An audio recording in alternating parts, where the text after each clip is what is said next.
I'm Pete Fennick, the Colts club captain in 2017.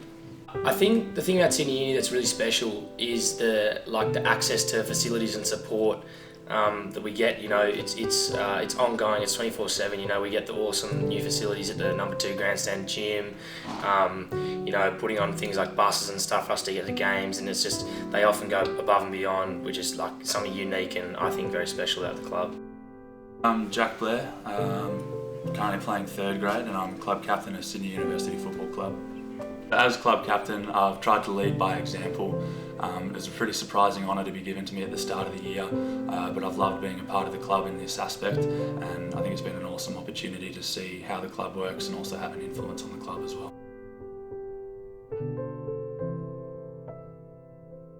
I'm Tim Davidson, head coach of the Sydney University Football Club.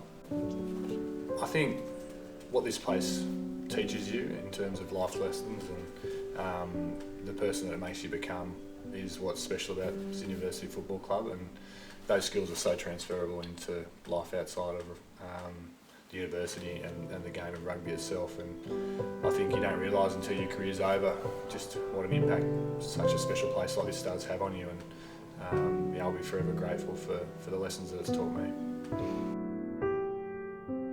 I'm Jake Wainwright, captain of the 1st grade side at Sydney Uni.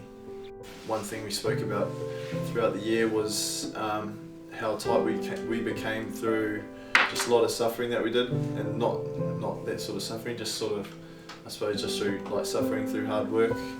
A lot of time spent together, you know, behind the scenes that people don't see. They just see us out there for 80 minutes, but it's, you know, it's the 4 or 5 days a week that we put in as a team, and the bonds that we create in those times are pretty special, and the moments we share, they're just they sort of become like family, I suppose. It's just a band of brothers. Now, when I first got here, I wasn't even really sure, you know, if I was going to make a team in like Colts, like thirds Colts, maybe, you know, potentially get a bit of game time off the bench.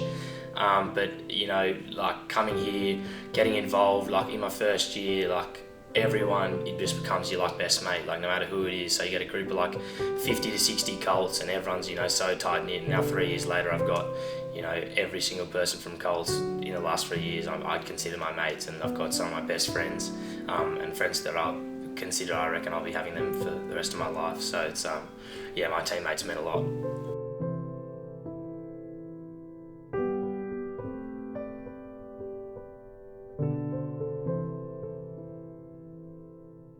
So largely it's been that a lot about hard work, and that to sort of achieve something of importance and something that I'm passionate about, I have to keep working at it, but that having that persistence and putting that hard work in day after day after day can have huge results.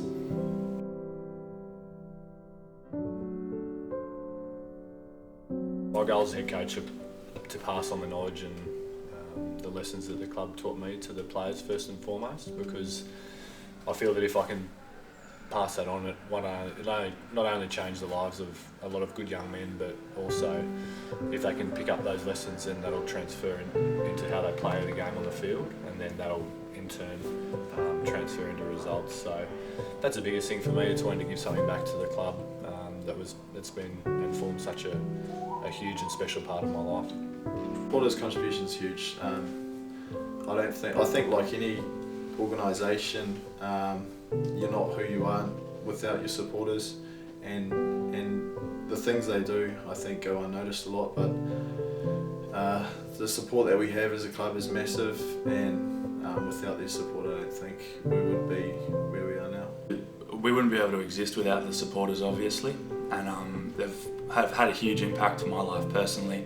I came up here with very little rugby knowledge, and sort of there's no other program in Sydney or possibly the world, as far as I'm aware, where they'll take someone like me, have faith in me, and put support in me with gym programs over the years, which we get the support from, and take me up to debuting in 1st grade starting this year, which has been a huge dream of mine that I've been able to achieve through the contributions here. I mean, look, the supporters are what makes the club tick. I mean, without them we don't exist, so we're so fortunate to have such a great supporter network for the alumni, but also I think you know, those supporters extend to the volunteers who sacrifice so much for our great club, and you know, the influence that they have on the young men is so understated in the fact that, you know, they form a huge part of shaping their lives, even though the players don't really recognise it.